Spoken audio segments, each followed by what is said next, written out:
حاجی ترافیک افتضاحست نکن.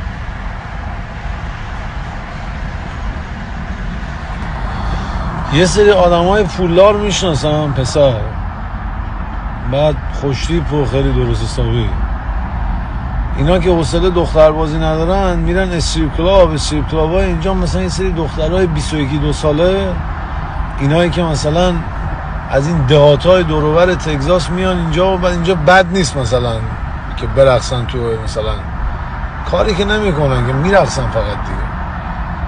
بعد اینا میرن با اینا دوست میشن، اینا که اونجا کار میکنن، بعد به اینا میگن ببین هر موقع مسافر از چیزی خواستیم بریم مثلا تو ما بیا، یه نفر منظور خودش، یه پسر به دختر میگه اینجوری، بعد میگه مثلا من ماه فلان قبل میدم. آجی دختره رو ببینی میخوای باش ازدواج بکنی، بعد مثلا میرقصه، اما در بیان ببینید کجا میرقصه، برم اونجا بعدن اونجا دستگیر کنم، بعد این باید ببینم کجا میره سر کار، من اونجا برم الکی کسبازی تصادفی، این مثلا سینی دستش مشروب بخوره و من سینی ها بریزه، خارفوزه مرزا خواستگاری باشه.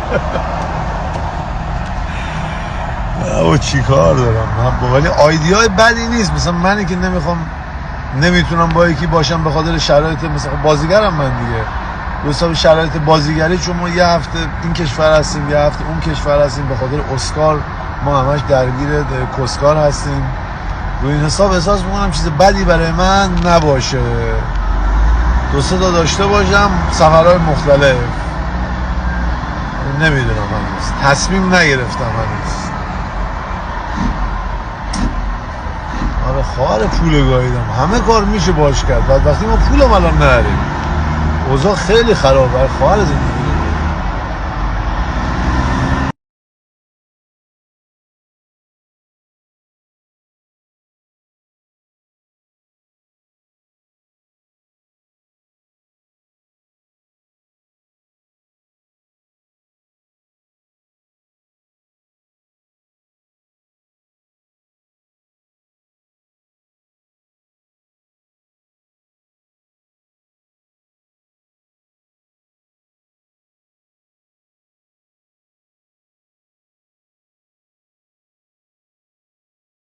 آقا ما همچنان اینجا در حال کاریم.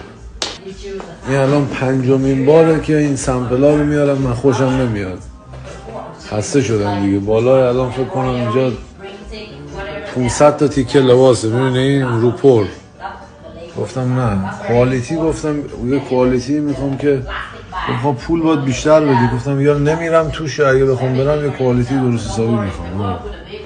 این کوالیتی ها رو خوشم نمیاد. اول الان گفتم 3 تا تیشرت یه شلوارک با یه هودی بیاره ببینم چجوریه. وبسایت هم تموم میشه، اگه خوب بود بپوشم 1 یا هفته 2 هفته بشورم، بعد یه بار بذارمشون لاونجش کنم، دوباره برم 2 هفته دیگه، هر 2 هفته یه بار تو وبسایت آمریکا. حالا بعداً تا ببینم ایران چجوری میشه، ولی اول باید بپوشم چند بار بشورم، چون من عرق زیاد میکنم، ببینم کوتاه و تنگ و جمع نشه. خوشم نمیاد اونجوری. آره دلیلی که بدنمو دارم کوچیک میکنم همینه که اینا رو میپوشم تو تنم یه جوری خوب باشه. شما ببینید اینجور بیزینس ها رو دوست ندارم برم برای نمیدونم آقای رحمتی تبلیغ کنم.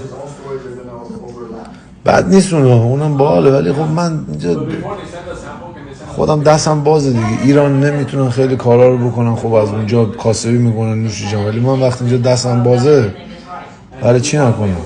کل خانواده‌ام بغل این داداش حال میکنه. اگه خدا بخواد اون چیزی که میخوام پیدا بشه، خسته نشم وسط کار بی‌حوصله نشم، که به لطف خدا نمیشم.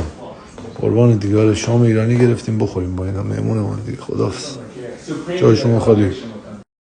آقا برادر ثانی اومده، اینو نگه دار. آقا کلید خونه رو نیاوردم، از پله باید بریم. میگم که سانی داره وبسایت رو درست میکنه، بیا تو دهنم اون عقب بخوره. وایسادی چرا؟ همینجا وایسادم. وبسایت داداش داری که 3-4-5 روز دیگه تموم میشه، سمپلا 2 هفته دیگه میرسه. سانی شریک منه، سانی رو اذیت نکنیم.